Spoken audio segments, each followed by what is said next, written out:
நாடாளுமன்றத்தில் செங்கோலை வைக்கக்கூடாது என சமாஜ்வாதி காங்கிரஸ் கட்சிகள் கூறியதற்கு திமுக கூட்டணியின் 40 எம்பிக்கள் எதிர்ப்பு தெரிவிக்காதது தமிழ்நாடு தலைகுனிவு என பாஜக மூத்த தலைவர் தமிழிசை சவுந்தரராஜன் விமர்சித்துள்ளார்.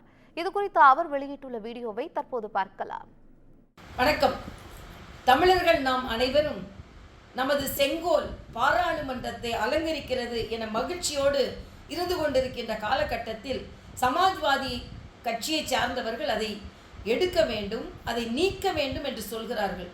இதில் கவலை அளிக்கக்கூடியது, கண்டனத்திற்குரியது என்ன என்றால், இங்கே இருந்து சென்ற 40 பேர் தமிழகத்தையும் புதுவையையும் சார்ந்தவர்கள் அதை பற்றி எந்த எதிர்ப்பும் தெரிவிக்காமல் இருப்பது தலைகுனிவை அவர்கள் தமிழகத்திற்கு ஏற்படுத்துகிறார்கள்.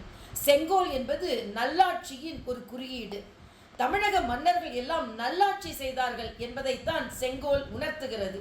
சிலப்பதிகாரம் என்ன சொல்கிறது என்றால், மன்னவனை பார்த்து சொல்கிறது, உனது செயலால் வளைந்த செங்கோல் நிமிர்ந்தது என்று சொல்கிறார்கள்.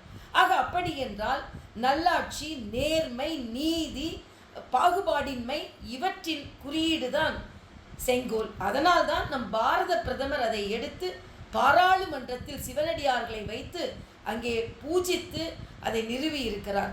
தமிழகத்திற்கு பெருமை சேர்க்கும் செங்கோல் அதை உத்தரப்பிரதேசத்தை சார்ந்த சமாஜ்வாதி கட்சி நீக்க வேண்டும் என்று சொல்லலாம், அதுவும் சொல்லக்கூடாது.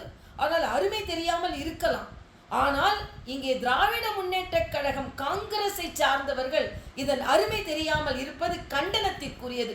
எல்லாம் அவர்களுக்கு வாக்குக்காக தான் என்பது அவர்கள் முக திரை கிழிந்திருக்கிறது என்று தான் நான் சொல்ல வேண்டும். ஆனால் இன்றைய காலகட்டத்தில் இந்த செங்கோல் எந்த வகையிலும் நீக்கப்படக்கூடாது. இந்த செங்கோல் தமிழகத்தின் பெருமையாக இந்த பாராளுமன்றத்தை அலங்கரித்துத்தான் இருக்க வேண்டும். அதற்கு நம் பாரத பிரதமருக்கு நன்றியை தெரிவித்துக்